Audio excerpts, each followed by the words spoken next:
Hello everyone, welcome back again to my YouTube channel. My name is Kevin Saili. Pada YouTube channel ini teman-teman akan menemukan informasi menarik seputar cryptocurrency. So if you do like cryptocurrency, make sure kalian subscribe channel ini. Teman-teman, welcome back again untuk update dari Bitcoin after closing jam 3 pagi. Jadi saya ngecek dulu ya untuk closing time frame 4 jamnya supaya bisa memastikan update yang saya deliver ke teman-teman bisa lebih yang up to date.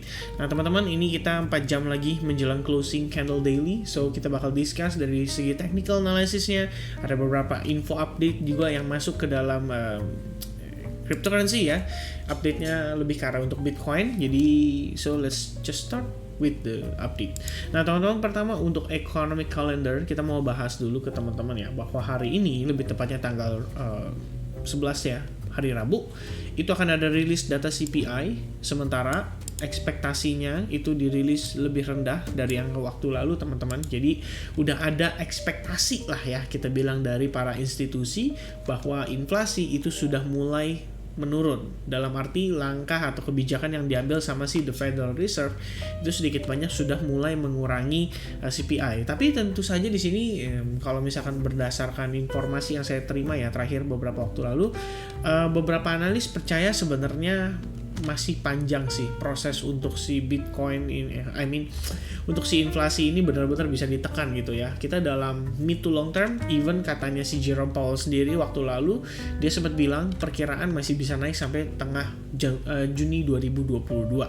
Jadi apakah benar nih kali ini rilis datanya menunjukkan bahwa langkah The Fed itu bisa benar-benar menekan angka inflasi? Ya kita coba lihat dulu teman-teman ya.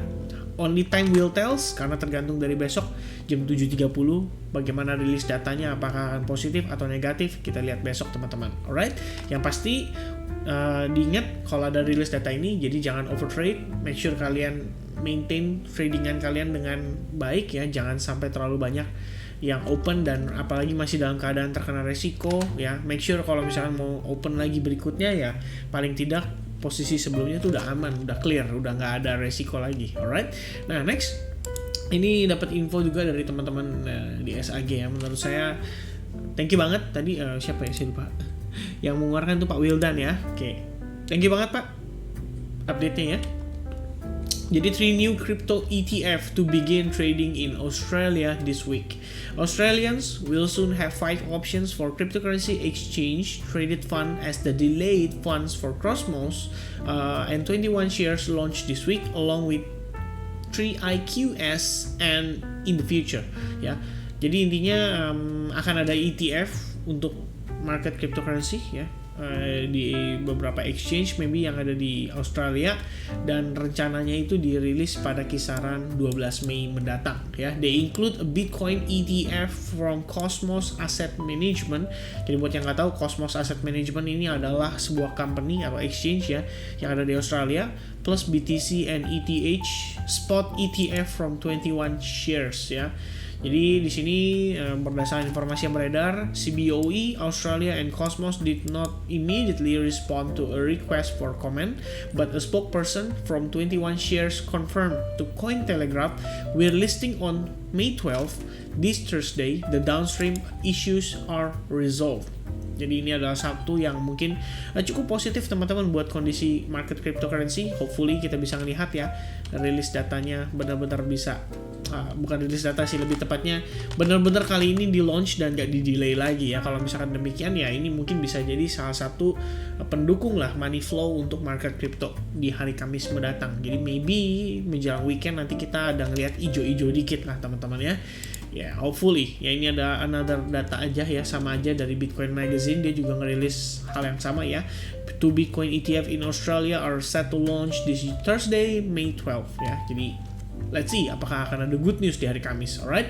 Nah teman-teman, next kita bakal bahas technical analysisnya. Mungkin this time kita nggak terlalu banyak update karena posisi market hari ini, well, saya pikir kita ngelihat close candle pada time frame daily itu benar-benar signifikan sekali ya. Kalau kita lihat close candle-nya itu benar-benar di $30.000 dan expect ada reaction. Sebenarnya ini adalah hal yang wajar karena memang ini merupakan area yang kita consider sebagai major support sekaligus support yang begitu kuat yang sebelumnya sempat mengundang reaksi lah pada kisaran area tersebut. Jadi kalau misalkan di area ini nggak ada demand sama sekali, menurut saya sih akan aneh ya teman-teman. Paling tidak akan ada retail investor, ada demand dari beberapa ya retail investor, atau kita bilang mungkin sebagian big fish ya, kita bilang big fish yang tier 2 lah atau tier 3 gitu ya. Tier 1 mungkin ya nyicilnya agak dikit gitu, tapi kalau misalnya tier 2 kayak wah ini udah murah banget nih, oke saatnya DCA ya, itu jadi pertimbangan. Makanya kita lihat market hari ini ada reaction, ada rebound sedikit, cuman sekarang menjelang closing candle kita sama-sama lihat ya tail candle ke atasnya itu cenderung cukup panjang, which means selling pressure itu masih ada di area-area ini, masih ada orang yang prepare buat nge-sell lagi, dan mungkin masih bisa menekan harga Bitcoin ya untuk pergerakan saat ini.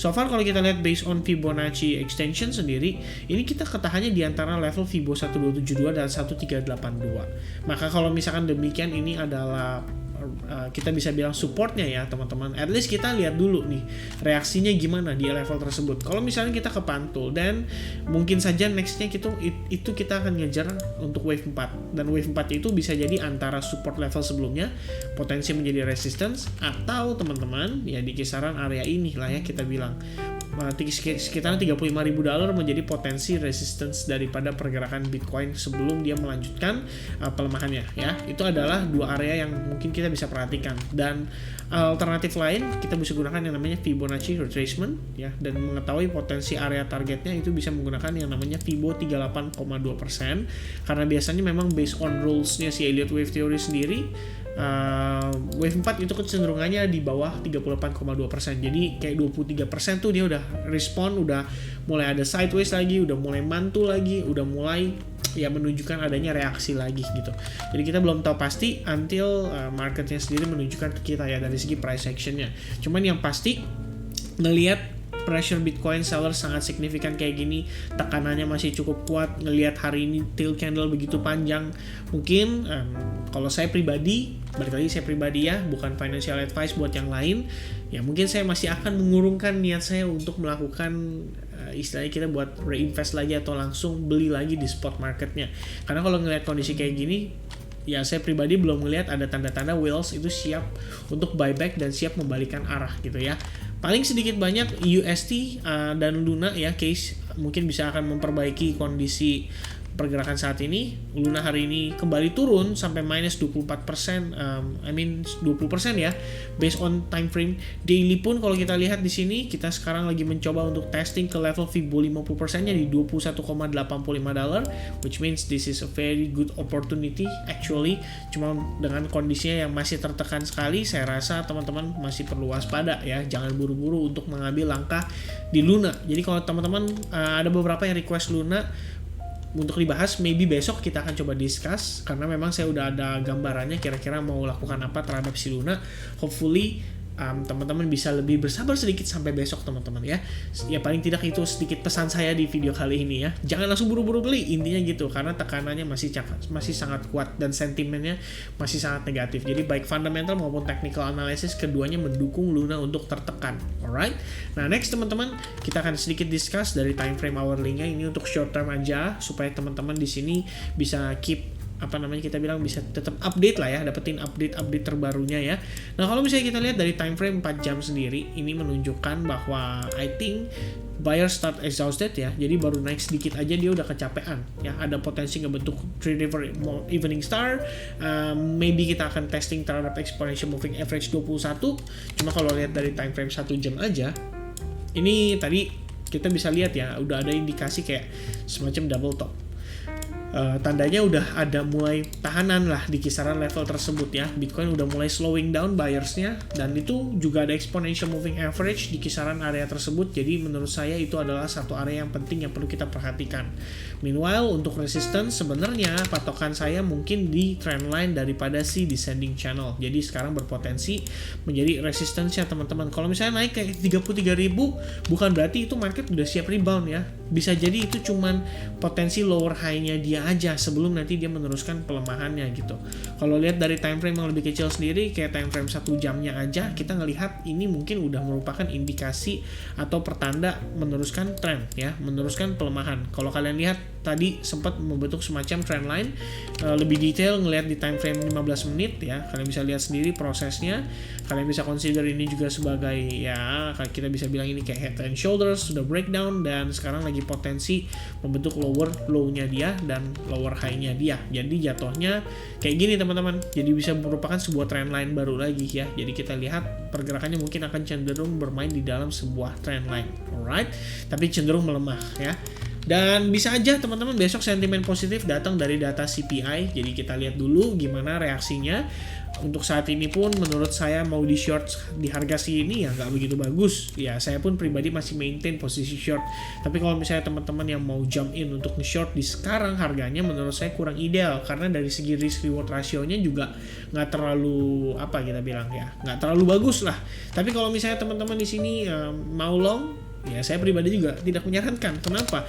Karena posisinya kita belum melihat ada buyers yang begitu signifikan ya. Bayangin dia baru naik sedikit aja dia udah sideways, kayak menunjukkan nggak ada potensi untuk atau nggak ada gairah untuk sesegera mungkin rebound dan merecover loss yang terjadi kemarin teman-teman. Loss dalam arti penurunan yang terjadi kemarin itu nggak ada upaya untuk di recover, dia naik cuma sedikit abis itu ke reject lagi. Jadi selling pressure menurut saya masih ada di sana, dan maintain. Kalau kalian punya short position tinggal maintain aja. Kalau misalnya kalian nggak ada position ya well, it would be better tunggu sampai CPI data, dan mungkin Kamis ini kita bakal ngelihat ada good news ya untuk cryptocurrency, at least hijau-hijau dikit teman-teman ya. Saya rasa teman-teman itu aja. Thank you so much buat teman-teman yang udah nonton video ini sampai selesai. Hopefully teman-teman bisa mendapatkan banyak positif ya, hal positif terhadap video yang saya sharingkan ini. Sekiranya teman-teman suka, make sure kalian like buttonnya dipencet teman-teman, dan jangan lupa juga untuk viewers baru subscribe channel ini supaya nggak ketinggalan info dan update terbaru untuk cryptocurrency. I think that's it teman-teman. Thank you very much. God bless everyone. Have a nice day. Cheers and bye bye.